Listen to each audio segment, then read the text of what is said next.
Hey guys, কেমন আছো তোমরা সবাই? আজকের দিনটা খুব ভালো ছিল। দোকানে যাব বলে বেরিয়েইছি। আমার মেয়ে ডেকে বলছে, মাম্মি দেখো মোর এসছে একটা। তো দেখতে চলে এসেছি। এই দেখো মোরটা খুব সুন্দর, আমাদের এখানে ন্যাচারালি আসে। এদের এরা ফ্যামিলি শুদ্ধ সবাই আসে। ছোট ছোট বাচ্চা থাকে, তারপর মোরনি থাকে। এটা হচ্ছে মোর। মোর যেগুলো হয় ওগুলো শুধু পেখম হয়, আর যেগুলো মোরনি হয় ওইগুলোর পেখম হয় না, ওগুলো ছোট ছোট মুরগির মতন হয়। এই দেখো মোর এসছে বলে এসছি। আমার মোরগুলো খুব ভালো লাগে, কারণ মোরের পাখনা হয়। তাই দেখে কিছুক্ষণ থেকে তারপর দেখি চলে গেছে, ঘুরে ফিরে খাচ্ছে। তারপর সে চলে গেছে। তো আমরা গেলাম দোকানে গিয়ে একটুখানি বসে থেকে তারপরে আবার চলে এসেছিলাম।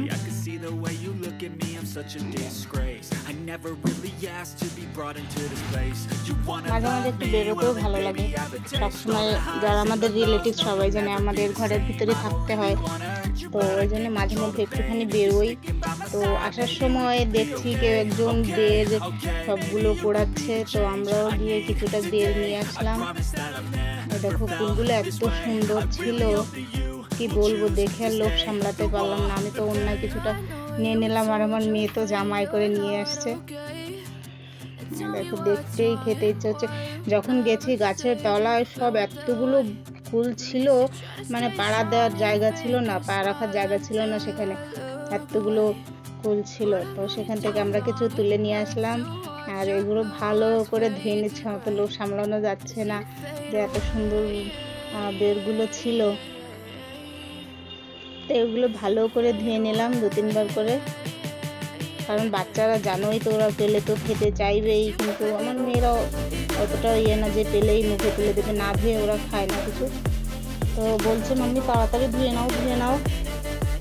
ধুয়ে নিলাম। এ দেখো ধীরে ধীরে ও আমাকে একটু সাহায্য করছিল, ধুয়ে নিয়ে চলে গেলাম।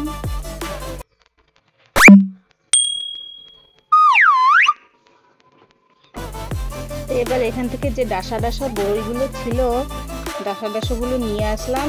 আর যেগুলো বেশি পাকা সেগুলো সব তো আর একবারে খাওয়া যাবে না, তো নিয়ে আমরা বাইরে গিয়ে বসলাম যে চলো আমরা সবাই একসঙ্গে মিলে খাই।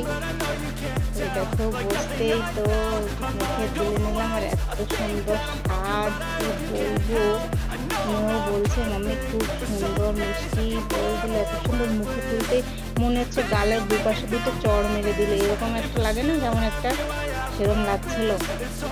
ডাসা ফুলগুলো ছিল, তো আমরা খুব মজা করে কুলগুলো খাচ্ছিলাম।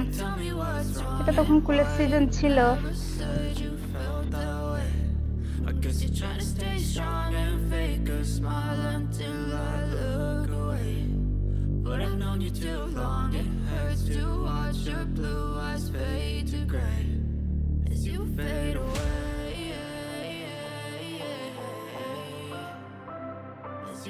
তো ভাবছি তোমাদের একটু চারপাশের ভিউটা দেখায়। এই দেখো ও যে ওইখানটাতে মোর ছিল, আর নিচে যে ক্ষেতগুলো দেখতে পাচ্ছ, ওই ক্ষেতের ভিতরে ওরা চড়ে বেড়ায়।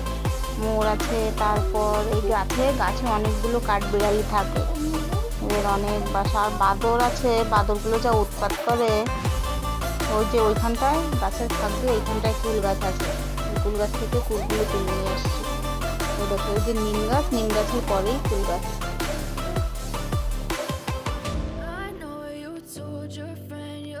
এই দেখো আলুর চারা বসিয়েছে, আলু কেটে বসিয়েছিল, ছোট ছোট চারা উঠেছে। আবারও কিছু কুল নিয়ে আসলাম খাওয়ার জন্য। কেমন লেগেছে আমাদের এই ছোট্ট ব্লগটা জানিও। বাই।